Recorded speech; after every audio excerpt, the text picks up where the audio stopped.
Selamat hari Minggu dan salam sehat buat saudara-saudara sekalian dimanapun Anda berada. Puji Tuhan, Dia selalu dan terus melindungi kita dari hari ke hari, memberikan kebutuhan kita untuk keluarga dan juga untuk gereja yang lain. Terpujilah Dia yang maha baik itu. Saudaraku yang terkasih, mari kita dengarkan firman Tuhan. Di dalam kasih karunia Allah Bapa dan anaknya Tuhan Yesus Kristus, kita dengarkan firman Tuhan yang menjadi renungan untuk hari Minggu ini.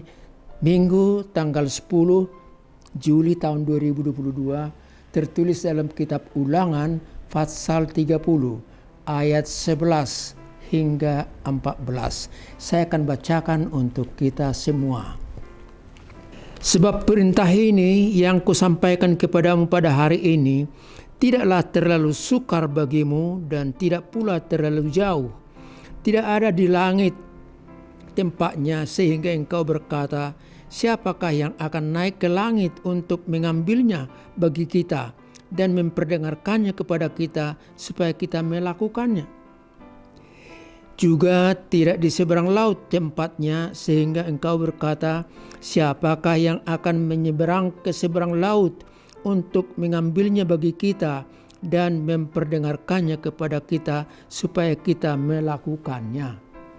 Ayat 14, tetapi firman ini sangat dekat kepadamu, yakni di dalam mulutmu dan di dalam hatimu untuk dilakukan. Sampai di situ peruntukan firman untuk kita, saudaraku yang terkasih. Seorang pemimpin yang baik, yang bijaksana dan berwibawa selalu menuliskan hal-hal yang sangat perlu untuk bangsa yang dia pimpin, karena dia merasa sebentar lagi dia akan meninggalkan umat itu. Itulah Musa.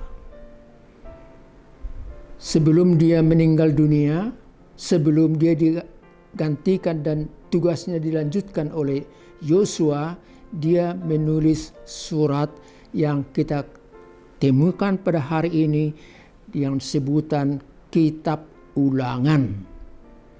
Kitab Ulangan merupakan intisari daripada sejarah perjalanan Israel, mulai dari pembebasan dari perbudakan di Mesir selama 40 tahun di padang belantara, dalam suka dan duka, saat lapar dan haus, ada ancaman perang dari suku-suku di sekitar, ada juga pemberian Tuhan hukum Taurat supaya mereka taat beribadah dan kenal Allah Tuhannya. Itulah yang diringkaskan oleh Musa, dan itu kita temukan dalam Kitab Ulangan seperti kita baca pada hari ini. Saudaraku yang kekasih, sejarah itu menjadi sumber hikmat dan kebijakan untuk setiap orang yang mau belajar dari sejarah tersebut. Sejarah membuat kita mau melihat dengan tajam ke depan dan juga menganalisa apa yang telah kita lalui. Itulah sejarah dalam hidup ini. Kitab Ulangan meringkaskan perjalanan Israel tadi. Dan saudaraku yang kekasih, ada satu kata yang saya mau sampaikan kepada kita pada kesempatan ini. Kata tersebut berbunyi jas merah, jas merah. Jangan sekali-kali melupakan sejarah. Jangan lupakan sejarah hidupmu, perjalanan hidupmu. Dari sejak kecil sampai dewasa, sampai lansia pada hari ini. Apa yang Anda alami dalam perjalanan hidup ini, suka dan duka, saat sakit dan sehat, saat berhasil dan gagal, saat-saat menghadapi kehidupan dan juga kematian. Jangan lupakan sejarah. Setiap kita yang mampu melihat sejarah perjalanan hidupnya, dia akan melihat bagaimana Allah memimpin hidupnya, bagaimana juga Tuhan menyertai dia untuk hari-hari selanjutnya. Saudaraku, dalam hidup ini Tuhan selalu memberikan apa yang kita butuhkan, bukan apa yang kita inginkan. Keinginan ini banyak banget. Hari ini maunya begitu, besok maunya yang lain lagi.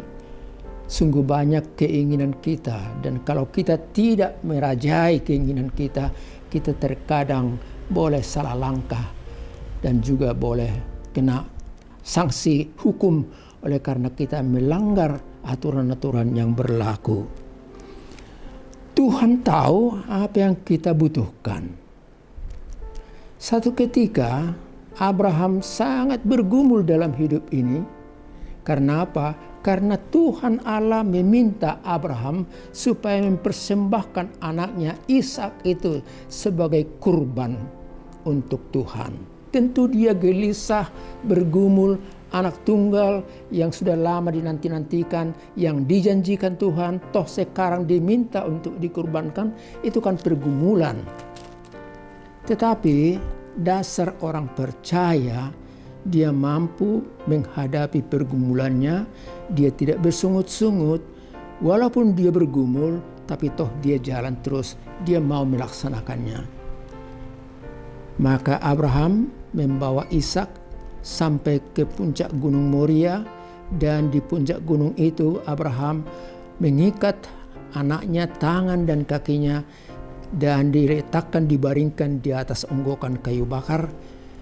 Dan tatkala Abraham mau menyerahkan Ishak itu sebagai kurban kepada Allah, Allah yang di surga berkata, "Stoplah Abraham, saya sudah melihat ketaatanmu, lihatlah ke belakang." Dan Abraham menoleh ke belakang dan melihat bahwa di situ ada seekor domba jantan yang tanduknya terkait di dahan. Dan Tuhan berkata, "Ambillah itu, itulah ganti Ishak untuk korban bagiku." Dan pengalaman itu, dan di tempat itu Abraham berkata, "Jehovah Jireh, Tuhan menyediakan." Boleh kita lihat dalam kitab Kejadian pasal 22 ayat 14. Tuhan menyediakan. Akhirnya pergumulan selesai sudah, dan Abraham tenang, Ishak selamat, hidup dan berkembang untuk menapaki masa depan. Saudaraku yang kekasih, bagi kita juga berlaku Jehovah Jireh, Yahweh Jireh. Tuhan menyediakan apa yang saya butuhkan. Tidak selalu apa yang saya inginkan diberikan. Marilah kita melihat apa yang menjadi pesan dari khotbah untuk kita pada kesempatan ini. Yang pertama saya mau sampaikan, seturut dengan firman ini, hidup ini adalah pilihan.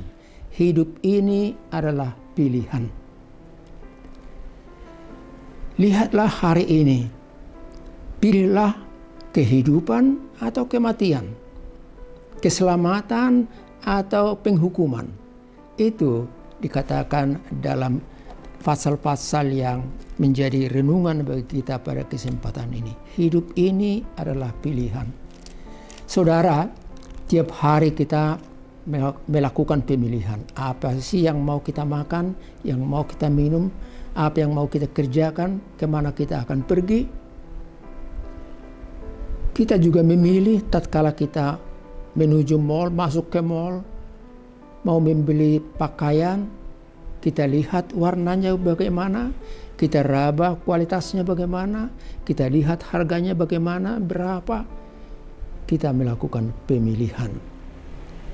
Saudara, perjalanan hidup ini juga disertai dengan pemilihan. Dengan siapa aku, partnerku atau pasanganku menempuh perjalanan hidup ini. Saudara, hidup adalah pilihan. Tuhan menghargai setiap insan manusia yang Dia ciptakan. Manusia tidak dijadikan sebagai robot yang Dia kendalikan dari sorga. Robot yang kita lihat di pabrik-pabrik atau perusahaan dikendalikan oleh pengendalinya. Manusia bukan robot, tapi manusia ciptaan Tuhan, manusia yang merdeka. Namun dalam sikap yang merdeka itu, Tuhan menentukan pilihan bagi mereka. Kepada Adam dan Hawa dikatakan, kamu boleh bebas memakan buah dari segala pohon yang ada di taman ini. Tetapi buah daripada pohon pengetahuan dan kebenaran tidak boleh kamu makan. Apabila kamu makan itu, maka kamu akan mati. Mati dalam arti menjauh dari Tuhan. Soal pilihan dalam hidup ini kita temukan dalam ayat 15 sampai 16 dari khotbah kita hari ini. Saya baca dulu ayat 15 dan 16 dari Ulangan pasal 30 tadi. Ingatlah, aku menghadapkan kepadamu pada hari ini kehidupan dan keberuntungan, kematian dan kecelakaan. Karena pada hari ini aku akan memerintahkan kepadamu untuk mengasihi Tuhan Allahmu dengan hidup menurut jalan yang ditunjukkannya dan berpegang pada perintah, ketetapan dan peraturannya, supaya engkau hidup dan bertambah banyak dan diberkati oleh Tuhan Allahmu di negeri kemana engkau masuk untuk mendudukinya. Saya simpulkan kedua ayat itu, Tuhan memberikan pilihan bagi setiap insan manusia yang diciptakan. Pilihlah pada hari ini. Apa kamu taat akan firman Tuhan atau menjauh dari situ? Pilihlah hari ini. Apakah kamu mau mendengarkan aturan-aturan Tuhan atau sama sekali tidak peduli akan aturan tersebut? Firman itu tidak jauh di langit sana dan kita sulit untuk mengambilnya, juga tidak jauh sampai di seberang lautan dan kita susah untuk mengambil dan memahaminya. Tapi firman itu ada dalam hatimu, demikian firman Tuhan. Hati yang terbuka menerima firman Tuhan, maka firman itu ada dalam hati orang yang bersangkutan.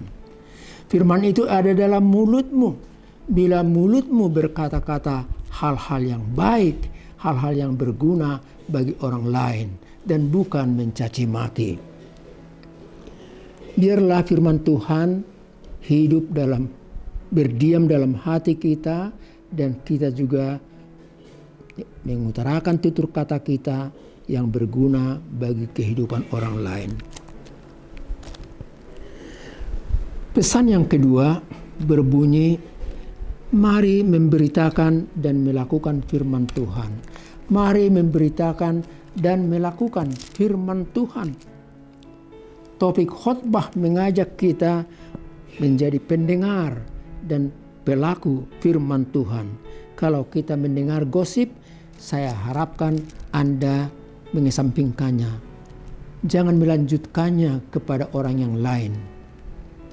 Tapi kalau Anda mendengarkan hal-hal yang baik, yang berguna untuk kehidupan ini, Anda boleh lanjutkan, teruskan bagi orang lain, supaya dia juga boleh melihat jalan yang baik dan benar. Kalau Anda membaca gosip-gosip atau berita-berita yang membangkitkan amarah, perselisihan, dan pertengkaran, saya harapkan kita mengesampingkan itu dan jangan membacanya lagi, karena itu membuat kita juga kadang-kadang boleh emosi. Emangnya gue pikirin, katakan begitu, dan hapuslah gosip-gosip tadi. Saudara, kita diajak untuk memberitakan dan melakukan firman Tuhan.